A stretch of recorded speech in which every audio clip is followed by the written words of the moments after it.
All right. Now, I've been pretty silent about this, and I'm glad I was. But before we get into this, make sure you hit that like, subscribe, that comment button. Um, Last year I did a video about a street preacher who called out Kurt Franklin, and he called out other people too. Now, it got mixed reviews, and primarily the comments all were referring to rebuking because he primarily goes to different places and he rebukes different people. Now, I have no problem with the process of rebuking, the correct process of rebuking. So it's in the Bible. I understand it.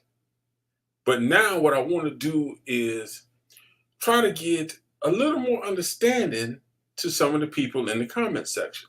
Now, some people got what I was trying to say. Other people just took it a whole nother level. Now, one of the most common comments or Bible verses I saw posted was Proverbs 27, 5 and 6. I'm just going to put 5 in here, but better. Proverbs 27, 5 was the one that everybody was pretty much posting who was against what I said. Like I said, I got no problem with you disagreeing because sometimes you can learn. You know what I'm saying? But better is open rebuke than hidden love. Wounds from a friend can be trusted, but an enemy, multiple kisses. But an enemy multiplies kisses. This is what I kept getting from a lot of people. They were saying, like, you're supposed to rebuke, you're supposed to call them out, you're supposed to put them out there, call them out. You know what I'm saying? And then the other part was Paul, when he told Titus, as an official of the church, to speak and exhort and rebuke all with authority. And I think a lot of people, when it comes to rebuking, are not fully trying to understand what it means to rebuke and what is the purpose of rebuking. And I say that because a lot of people feel like rebuking just means calling people out and you want to be cheered on. You want to be exalted for calling somebody out because you feel like their life is sinful or they're living a sinful life. And the purpose of my video, when I discussed about how the street preacher, not just him specifically, it's just not about him, but how a lot of people like to call people out when they rebuke somebody. The thing is, when you rebuke somebody, your end goal should be for them to realize they need to get their relationship back with God, which means you have to take in consideration who you are speaking to and how you are rebuking them. Yelling at them, screaming at them, calling them a sinner, trying to embarrass them, that is not going to bring them closer to God.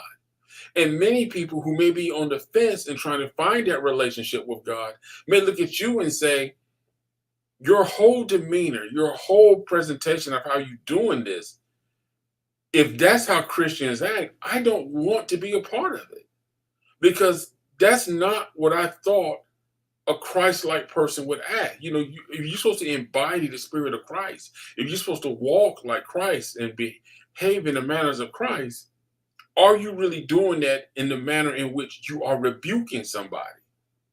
And a lot of people take it to an extreme that it's not really about rebuking that person so that they realize the error of their ways, they realize that their sins are wrong, that they turn back to God. They are pushing them away from God. And a lot of people just don't seem to get that. But there are other scriptures to where it speaks about rebuking somebody. And for one, like everybody likes to throw up Proverbs 27-5. But Matthew 18, verse 15 says, if your brother sins against you, go and tell him his faults between you and him alone. If he listens to you, you have gained your brother. And here's the thing about it.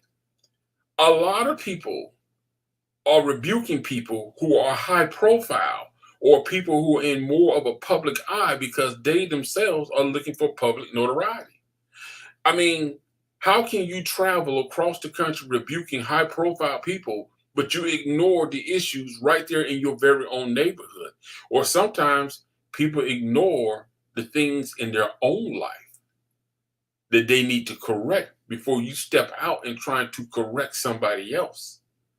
So that's why I say, you should be able to go to that person and talk to that person and try to work it out like that and fix the situation, remedy the situation. Now, we're talking about rebuking.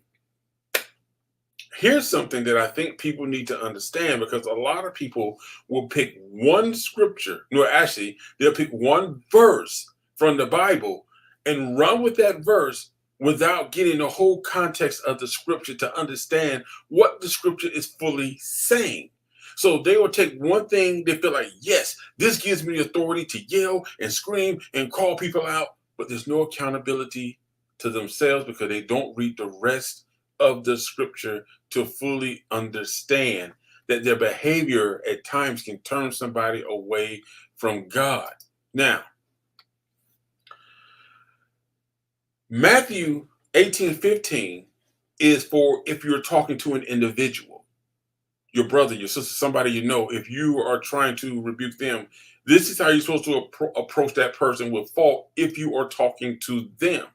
If you are talking to a church leader, then 1 Timothy 5:19 and 20 is for dealing with church leaders as far as rebuking them.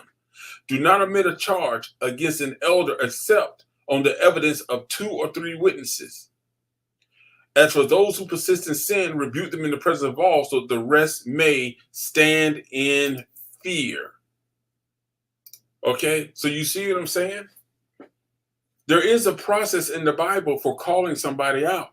One for individuals and another one for church leaders. They don't contradict each other. They actually are in support of each other. If you're calling somebody in the church, you're supposed to have 2 or 3 witnesses, except on the evidence of 2 or 3 witnesses, not because you in your feelings, not because you want to be the show, the star of the show. Witnesses. And a lot of people don't seem to understand. They'll try to use 1 Timothy for individuals when that is supposed to be for church leaders, and they try to use Matthew for church leaders. People don't read the full context of the scriptures. When you're rebuking somebody, you have to be mindful of how you're rebuking somebody. Because you remember, the Bible also says to do all things in love, and that includes how you rebuke somebody. So a lot of people out here call themselves rebuking people, but they're not doing it on the basis of the fact that they want to create love, that they want to bring that person back to God. They want that person to understand that God's love them. They can turn away from sin and turn back to God. A lot of people are not using the rebuking process for that. They are out there rebuking people off of hate, off of anger, off of bitterness, and it doesn't work like that at all. Proper Christian rebuking, it starts from the heart. See, before we can confront anyone about anything, we should first consider our own motives. Why are you rebuking this person? Why are you doing it the way you're doing it? Why? Have you looked into your own heart, into your own soul to understand why you're doing the things you're doing? Like I said, 1 Corinthians 16:14 says, let everything be done in love. That's including rebuking somebody. There is a right and a wrong way to rebuke someone. Wrong rebuking comes from pride, it comes from wrath, resentment, envy, and an egotistical attitude, which a lot of people have. They don't know how to cope with their own faults and their own sins, so they rather chastise and call out everybody else. The aim of a misguided rebuke is to harm, shame, or self-righteously judge a fellow Christian or another person. And most of the Bible teaches about judging others. But you know what? People don't want to hear that. People don't want to hear that. They don't want to deal with that. Because they don't want to acknowledge their own faults and sins. And it's easier to draw light and to draw blame on other people instead of looking at themselves and saying, you know what? I got sin within me. I got faults within me. I need to deal with mine. But it's so much easier to put somebody else under the spotlight to take the line off you. You got to understand, when you rebuking somebody, you don't do it to turn them away from God. You rebuke them to bring them to God. When you rebuke someone, you're awakening them to the situation that they're in, but you don't leave them laying there wounded and hurt. Everything is done in love. God lived and worked in love. And if you can't see that in your actions and behavior, then you truly cannot see the grace and mercy of God. Hey, thank you for tuning in. Share your comments and thoughts below. Keep them respectful, and I'll respond back. Let me know what you think.